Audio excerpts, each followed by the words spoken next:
இந்தியாவிலேயே முதல் மாவட்டமா உருவானது சேலம் தான் சொன்னா நம்ப முடியுதா? ஆமாங்க.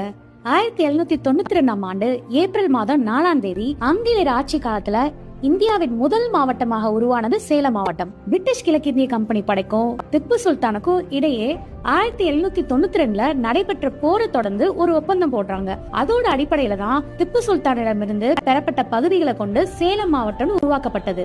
இந்தியாவிலேயே மிகப்பெரிய முதல் மாவட்டமாக சேலம் உருவாக்கப்பட்டு அதன் ஆட்சியராக கேப்டன் அலெக்சாண்டர் ரீட் 1792 ஏப்ரல் 4 பொறுப்பேற்று 1799 வரை பதவியில் இருந்தார். பிறகு 1866 ஆண்டு நவம்பர் 1ஆம் தேதி ஆங்கிலேயர்களால் சேலம் நகராட்சி உருவாக்கப்பட்டது. இதை அடிப்படையாக கொண்டு ஒவ்வொரு ஆண்டும் நவம்பர் 1ஆம் தேதி சேலம் தினம் கொண்டாடப்படுது.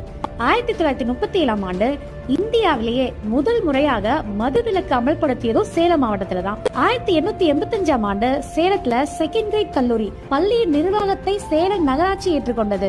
இந்தியாவிலேயே நகராட்சி சார்பில் இயங்கிய முதல் கல்லூரியும் இதுதான். சேலம் மாநில உற்பத்தியில சிறந்து விளங்குறதுனால இதுக்கு மாங்கனி மாநகரம் என்று சிறப்பு பெயரும் உண்டு.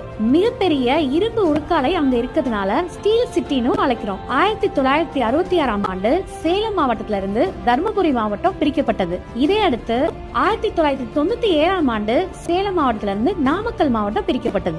குட்டி ஹிஸ்டரியை லைக் பண்ணுங்க, ஷேர் பண்ணுங்க, சப்ஸ்கிரைப் பண்ணுங்க.